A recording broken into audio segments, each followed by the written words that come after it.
आइए आज के सुंदर दिन के लिए हम धन्यवाद देते हैं कि ये सुंदर दिन फिर से हम सब के जीवन में आज प्रभु ने दिया है और हम कुछ देरी प्रभु के साथ संगति करना चाहते हैं। आप सब लोग मिलकर मेरे साथ इस बात में सहयोग करिए। चलिए आज हम लोग कुछ बहुत ही सुंदर वचन और बहुत सेंसिटिव वचन जो आज के समय में, आज के इस समाज में जो बातें हो रही है, उस बातों को प्रभु ने आज हमें बताया है और हम इस चीज को देखते हैं। हम पाते हैं कि नीति वचन, जी हाँ नीति वचन, उसका 27 अध्याय उसका 11 पद, नीति वचन 27 अध्याय उसका 11 पद, हे मेरे पुत्र बुद्धिमान होकर मेरा मन आनंदित कर। जी हाँ, हे मेरे पुत्र बुद्धिमान होकर मेरा मन आनंदित कर। कल्पना कीजिए, हम कुछ समय के लिए हम कुछ बातों को कल्पना करते हैं। कल्पना करिए कि अगर हम कोई सामान खरीदने निकलते हैं और मान लीजिए कि आपको घरेलू पार्टी के लिए एक ड्रेस या सुंदर कपड़ों की आवश्यकता है, उसको खरीदना है, तो आप अलग अलग दुकानों में जा करके उस कपड़े को देखना पसंद करेंगे और कोशिश करेंगे कि अपने पसंद के हिसाब से, अपने रंग के हिसाब से, अपने डिजाइन के हिसाब से उस कपड़े को लेने की आप कोशिश करिएगा। और हम कई दुकानों में इस काम के लिए जाते हैं और हमें बहुत से दुकानों के जाने के बाद में हमें जब एक कपड़ा मिलता है और जब उसको हम देखते हैं कि मेरे बजट में है और उसका कलर सुंदर है, प्रिंट अच्छा है, तो हम उसको ट्राई करते हैं और ट्राई करते हैं तो देखते हैं कि वो कपड़ा मेरे में काफ़ी अच्छा लग रहा है, काफ़ी सुंदर है, आकर्षक है। और जब उसके क्वालिटी को जब हम बारीकी से परखते हैं तो हम पाते हैं कि उसका जो किनारा है वो घिसा हुआ है और जो उसका फिनिशिंग है अर्थात सिलाई है वो अच्छा नहीं है, वो कहीं से भी वो देखने में अच्छा नहीं लग रहा है। और उस खराब क्वालिटी की वजह से हम थोड़ा मन मेरा उदास हो जाता है और हम सोचते हैं कि हम इस कपड़े को लेने में क्यों अपना हम पैसा खर्च करें। मुझे लगता है कि शायद ऐसा ही कुछ हमारे साथ होता है। तो वचन कहता है कि हे मेरे पुत्र बुद्धिमान होकर मेरा मन आनंदित कर। ये नीति वचन 27 अध्याय के 11 पद में पाते हैं।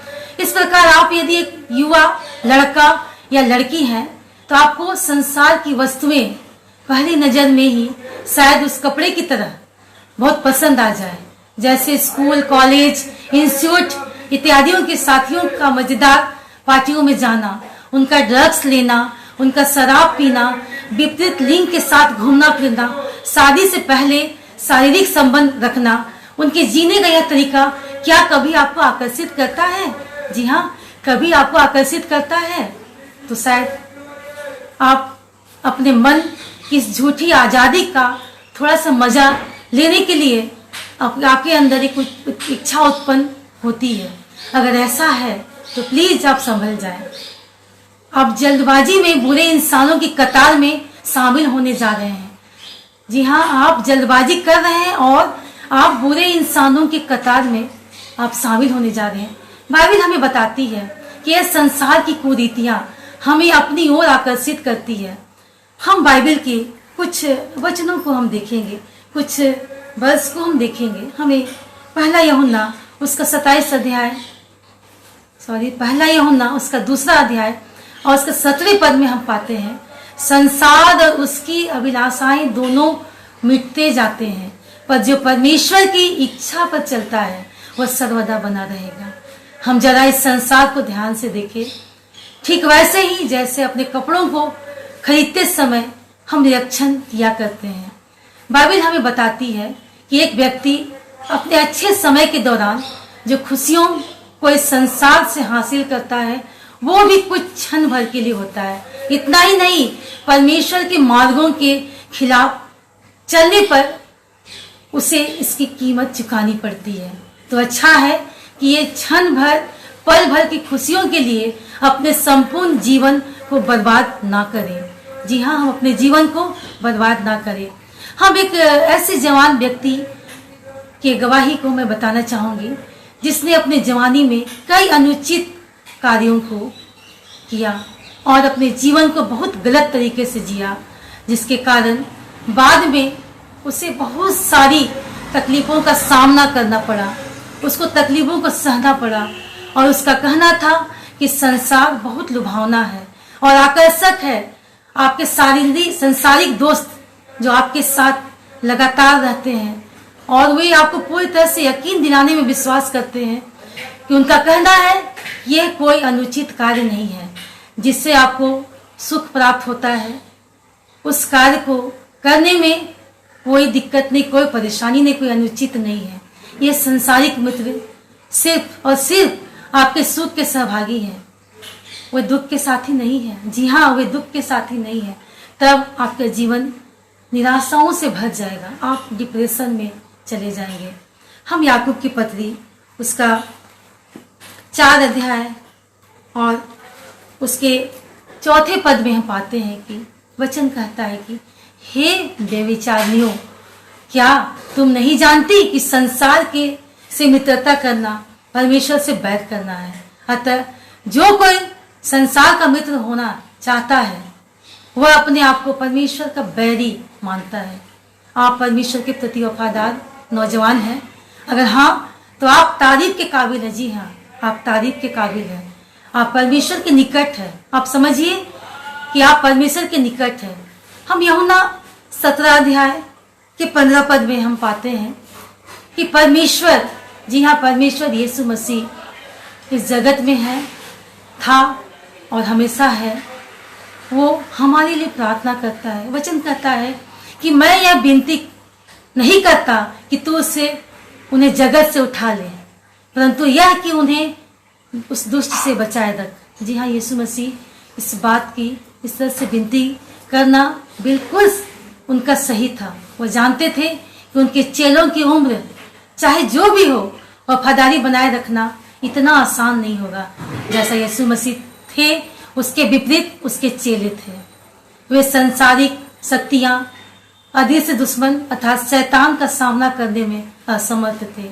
बाइबल हमें हमेशा शैतान से सतर्क रहने को कहती है, जैसा पतरस और उसके पहले पतरस और उसके 5वें अध्याय के 8 पद में लिखा है, सचेत रहो और जागते रहो, क्योंकि तुम्हारा विरोधी शैतान गरजने वाले सिंह के समान इस खोज में रहता है कि किसको फाड़ खाए। जी हाँ, शैतान हमेशा ताक में रहता है कि हम किसको फाड़ खाएं। बाइबल बताती है कि इंसानों पर जुल्म कर शैतान को खुशी मिलती है। हम अय्यूब के विषय में जानते हैं जो हमें बहुत बाइबल में मिलती है।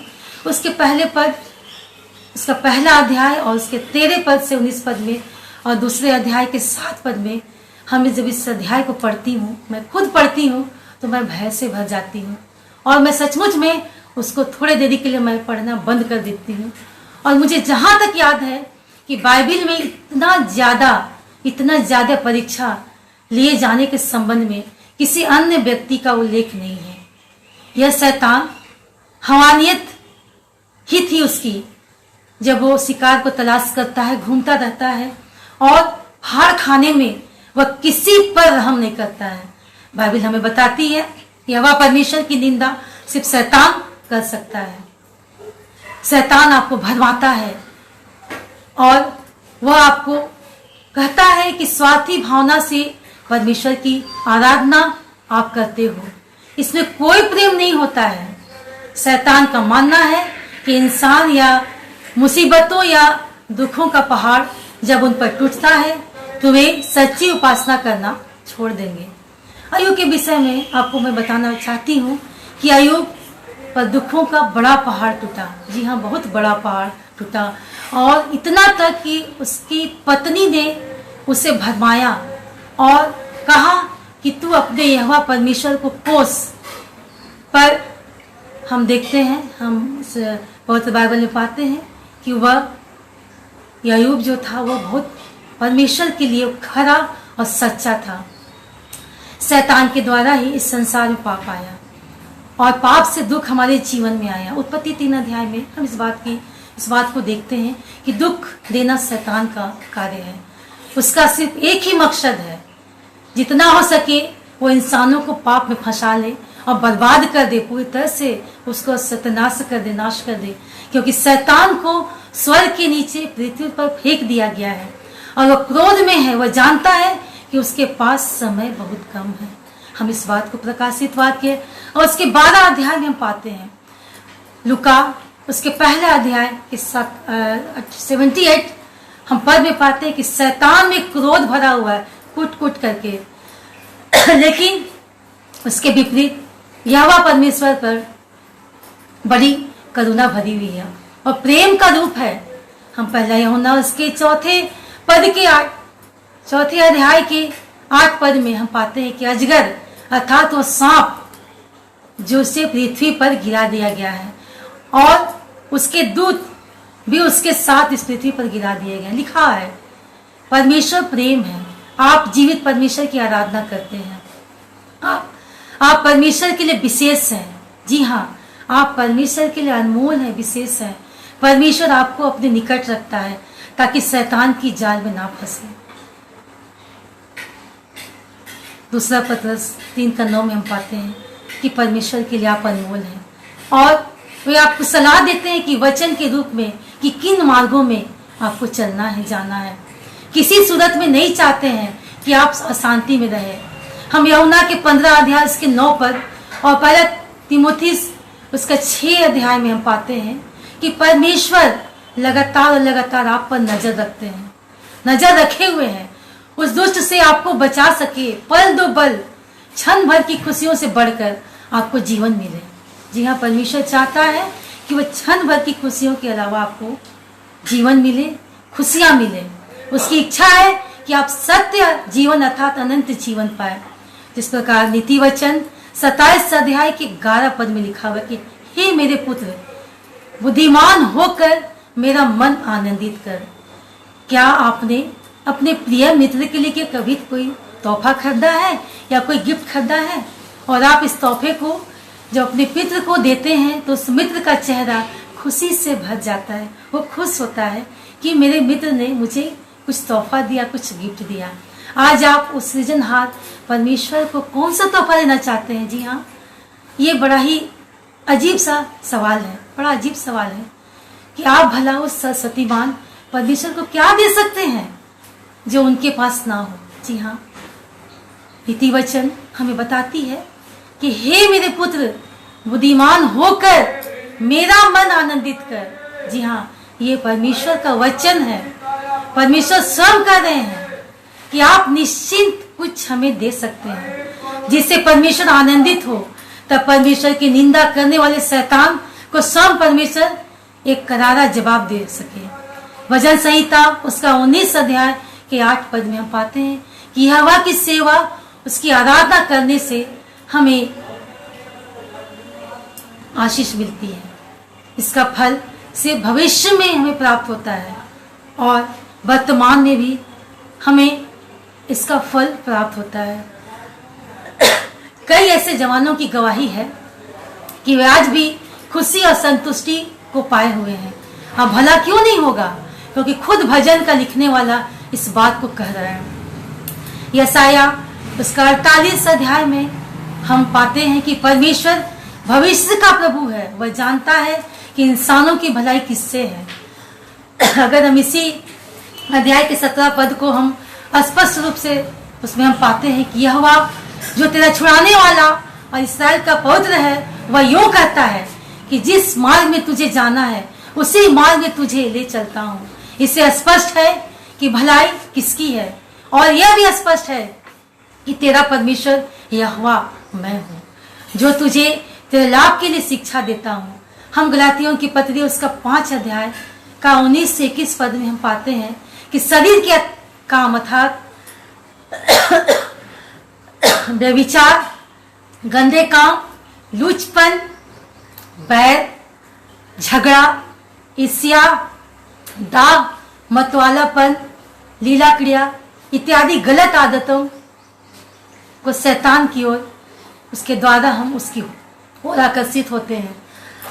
आजकल बहुत अधिक ये घटनाएं हमारे बीच में मिलती है कि हम अनैतिक संबंध की वजह से कम उम्र में हम लड़कियां गर्भवती हो जाती हैं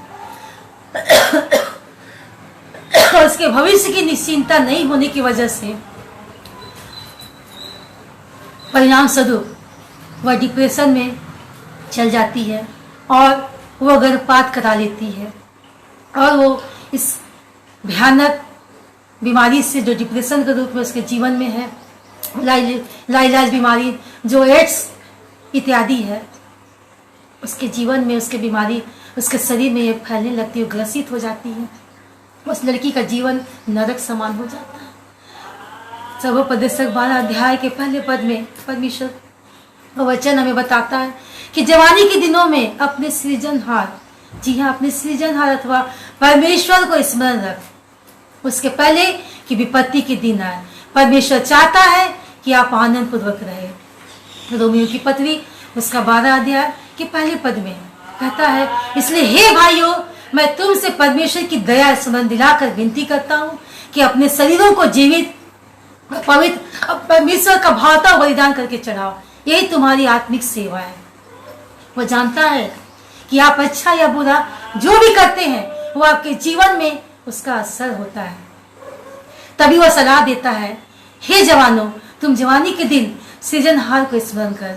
हम रोमियो की पत्री उसका 7 अध्याय के 21 पद में पाते हैं कि इस प्रकार मैं इस व्यवस्था को पाता हूं कि जब भलाई करने को इच्छा करता है तो बुराई मेरे पास चल जाती। जी हाँ, क्योंकि शैतान लगातार हमारे नौजवान बच्चों के बीच में अपने साम्राज्य को फैला रहा है, अपना उस कार्य को फैला रहा है। क्योंकि हम जैसा वचन ने पहले देखा कि उसके पास समय क्या अभाव है। आज के नौजवान इस वचन के अनुसार परमेश्वर की सेवा करने से एक सुखी जीवन को जी रहे हैं। एक 15 साल की बच्ची का कहना है कि मैं बड़े गर्व के साथ सर उठाकर चल सकती हूँ क्योंकि मुझ में कोई गलत आदत नहीं है। मैं सिगरेट नहीं पीती हूँ, ड्रग्स नहीं लेती हूँ, अर्थात कई प्रकार के नशे का सेवन मैं नहीं करती हूँ। इन सारी बातों से मैं दूर हूँ और बिल्कुल स्वस्थ हूँ। बाइबल की बातें अर्थात परमेश्वर का वचन मुझे शैतान से सामना करने में मुझे मदद देती है। जी हाँ, इस बच्ची का गवाह है कि वो परमेश्वर के वचन में है और ये वचन उसको गलत बातों को करने से रोकता है और वो उनकी मित्रता अच्छे लोगों के साथ है। जी हाँ, भजन संहिता अगर 5 अध्याय की हम 11 पद में पढ़ते हैं तो इस लड़की की तरह विश्वास की लड़ाई लड़ने के लिए बहुत कड़ा संघर्ष करना पड़ता है और अंततः हमें खुशी मिलती है। जिंदगी कभी कभी चुनौतियों से भरी रहती है। हम सभी लोग जानते हैं कि जिंदगी कभी कभी अक्सर चुनौतियों से भरी रहती है, फिर भी वह संभलते हैं क्योंकि वे परमेश्वर के वचन के अनुसार चलते हैं। उनका भविष्य उज्जवल है, वो जानते हैं कि उनका भविष्य उज्जवल है, इसलिए वह जीवित परमेश्वर की सेवा करते हैं जो सच्चे दिल से आप पर करुणा करता है। उनका मन को आनंदित कीजिए, वो हमेशा के लिए खुशी देगा। जिस प्रकार नीति वचन 27 अध्याय के 11 पद में लिखा हुआ है कि हे मेरे पुत्र, बुद्धिमान होकर मेरा मन आनंदित कर। जी हाँ, हम परमेश्वर के लिए इस बुद्धिमत्ता के द्वारा उनके मन को प्रसन्न कर सकते हैं, आनंदित कर सकते हैं। तो आज प्रभु हमसे चाहता है, विशेषकर नौजवानों से चाहता है जिनके जीवन में आज संघर्ष है, कठिनाई है, शैतान का प्रकोप है। प्रभु चाहता है इस वचन के माध्यम से कि हे मेरे पुत्र, बुद्धिमान होकर मेरा मन आनंदित कर। प्रभु जी इस सुंदर वचन के लिए धन्यवाद करते हैं पिता परमेश्वर। आइए हम थोड़ी देर के लिए अपने आंखों को बंद करें और प्रभु से इस वचन के लिए हम बातचीत करें। धन्यवाद पिता परमेश्वर कि तूने फिर से प्रभु जी ये सुंदर दिन दिया और ये सुंदर वचन प्रभु जी, हाँ पिता परमेश्वर, ये सुंदर वचन कि हे मेरे पुत्र, बुद्धिमान होकर मेरा मन को आनंदित कर। पिता परमेश्वर, जबकि प्रभु जी आज हम अपने नौजवानों को देखते हैं पिता प्रभु जी, उनके जीवन शैली को प्रभु जी हम देखते हैं। प्रभु जी हमें दुख होता है, तकलीफ होता है पिता परमेश्वर। प्रभु जी हम चाहते हैं पिता परमेश्वर कि इन बच्चों के जीवन में प्रभु जी तो अपना अनुग्रह कर। प्रभु जी तेरे सुंदर वचन को प्रभु जी उनके जीवन में डाल पिता परमेश्वर, और सीख को दे प्रभु जी कि ये इस पाप के जीवन से प्रभु जी, उस शैतान के चंगुल से प्रभु जी वो बचाया जाए पिता परमेश्वर। हाँ प्रभु जी, जबकि पिता परमेश्वर हमने 2 दिन पहले प्रभु जी मैंने एक न्यूज को देखा था पिता परमेश्वर, जिसमें था प्रभु जी कि कुछ बच्चे पढ़ाई के आड़ में प्रभु जी वो जुम ऐप के द्वारा पिता परमेश्वर कुछ गंदी हरकतों को करें पिता परमेश्वर। प्रभु जी हमारा मन भय से भर गया पिता, हमें दुख हुआ, तकलीफ हुआ पिता परमेश्वर। हाँ प्रभु जी, जबकि इस समय है प्रभु जी कि लॉकडाउन के समय प्रभु जी सारे स्कूल्स प्रभु जी ऑनलाइन के जरिए प्रभु जी अपने पढ़ाई को कर रहे प्रभु जी, पर पिता परमेश्वर उसके द्वारा प्रभु जी वो बच्चे को प्रभु जी उस शैतान ने भरमाया पिता परमेश्वर, और उस गलत काम को करने के लिए प्रभु जी उसे उत्साह पिता परमेश्वर। और नतीजा पिता परमेश्वर कि हमारे बच्चे प्रभु जी उस पाप को प्रभु जी अपने मन में बैठाते हैं पिता परमेश्वर, और उसको करने के लिए प्रभु जी आतुर होते हैं पिता परमेश्वर। होने दे पिता कि हमारे बच्चों को प्रभु जी इस बुरे पाप से बचा पिता, उस शैतान से बचा प्रभु जी, क्योंकि शैतान चाहता है कि किस प्रकार हम किसको फाड़ खाएं, किसके जीवन को नष्ट करें, किसके जीवन को हम बर्बाद कर दे। वो पिता परमेश्वर होने दे कि हमारे नौजवानों को प्रभु जी, हमारे भारतवर्ष के नौजवानों को पिता परमेश्वर इस बुरी आदतों से बचा ले पिता, उनके जीवन में प्रभु जी अपना अनुग्रह को डाल दे पिता, तेरे जीवित वचन को उनके जीवन में डाल पिता, उनके सामने रख प्रभु जी, और शैतान की हर बुरी योजना से प्रभु जी उसे बचा करके रखना पिता परमेश्वर। हाँ प्रभु जी, धन्यवाद करते प्रभु जी कि तूने सुंदर वचन के द्वारा प्रभु जी जितने भी लोग प्रभु जी इस लाइव प्रसारण को देख रहे हैं उनके जीवन से तूने बात किया पिता परमेश्वर, और लगातार प्रभु जी उनके जीवन से बात कर कि ये बुरी आदतों से वे हमेशा हमेशा के लिए छुटकारा पा सके, और प्रभु जी उस सुखमय जीवन को, उस आशीषमय जीवन को प्रभु जी पा सके। धन्यवाद करते प्रभु जी कि तूने हमारी प्रार्थना को सुना है पिता परमेश्वर, हमारे नौजवानों को बचाया पिता परमेश्वर। प्रार्थना को प्रभु यीशु के पवित्र मीठे नाम से मांगते हैं, आमीन आमीन।